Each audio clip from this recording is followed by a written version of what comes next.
Once again, welcome back to Talk to Me with the coach, Mike P. Mayden. As we're on the road once again, taking youngsters behind the scenes on what it's like being a Major League ball player. And I got the man himself, but I'm going to let him introduce himself to my audience. It's Jake Berger. JB. Yep, yes, sir. All right. So, I mean, you've lit a fire under this team so far. Yeah, I've been feeling good, and it's all about just controlling my emotions a little bit and not trying to do too much. So, I'm glad I've gotten to produce so far. So, what's your thoughts about just this entire experience thus far? Yeah. I mean, it's unbelievable. You're in a clubhouse with Jose Abreu and Tim Anderson and guys that have been around the game for a while and done a lot of things. So. Getting to work with them every single day and, talking to them, just asking them as many questions as I can has been huge. And, just the whole experience, flying everywhere. It's just, it's surreal. It's just what you dream about when you're, in middle school and high school. And, it's cool that I'm getting to live out that dream. Well, you're saying Abreu and Anderson. I mean, you kind of establishing the name for yourself around here. That's the goal. I don't think I'm up to their standards yet, but, the goal is to get up there. Every kid's dream of playing in the big league. Jake's in the big leagues. You're running with the big boys. I mean, do you pinch yourself? Yeah. Oh, yeah. All the time. I mean, especially, I tore my Achilles twice, and I was sitting on my couch for 2 years, so I never thought this was even a remote possibility once that happened. And, I'm getting the chance that the White Sox gave me, and it's, I have to take a step back sometimes and just look around at the stadium. There's like 35,000 fans here watching me play baseball. It's surreal at times, and I got to take a step back and, enjoy the moment, be blessed to be playing it. Now, when I coach ball and had my guys around me, we'd be on the road, in the hotels, and they're watching the games, and they turn on ESPN and da-da-da. Do you still go and watch yourself on ESPN?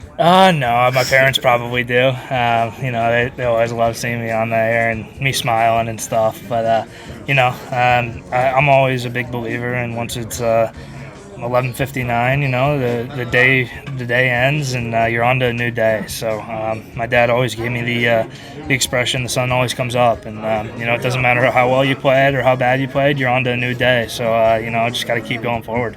Come on, so you mean when you hit one of them games with a home run, you don't take a peek at ESPN just every now and then? No, I'll look on my scouting thing and just watch the swing there, see how good the mechanics were. But Okay, I knew you were somewhere around there. Yeah, come on.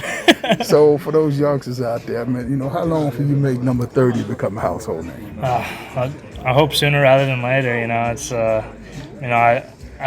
love playing the sport, obviously, but I want to be both impactful on and off the field, and just be known for my good charisma and just being able to be a player that people can relate to. So that's my first and foremost goal, and play as hard as I can, and hopefully it'll happen sooner rather than later. I would always tell my guys, whatever you did to get here, once you arrive, you can throw it out the window because it all starts over. Oh yeah. I mean, that's how it works. I mean, you're constantly learning every single day. So that's just kind of how it works. You gotta get as much information as you can all the time. So that's the way I take it, and you got to be willing to listen.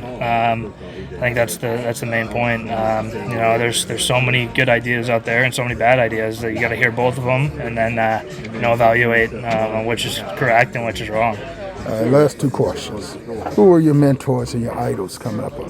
Well, my parents were definitely my mentors.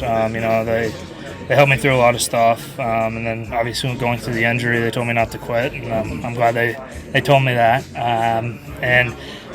Growing up, it was Paul Konerko and Scott Rowland were my two favorite players, so I looked up to them and tried to aspire to be like them. I would say those two, and then in this clubhouse now, I think Tim Anderson and AJ Pollock are the two that I look up to, and take their advice whenever I can, and I'm just blessed to be playing with them. All right, then let me take you back. You got that call for the very first time. You're going to the big leagues.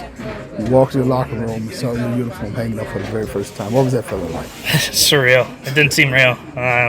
And it still doesn't at times. You're like, holy cow, I'm on the same field with Mike Trout and Tim Anderson and all these guys, man. Like, they're all stars, and probably Hall of Famers. So it's like, holy cow, this is crazy. And I'm having at bats against Zach Greinke and Rich Hill, who I've watched growing up. So it's still surreal, and occasionally it sneaks back in my head like, holy cow, man, this is really cool. Did you cry?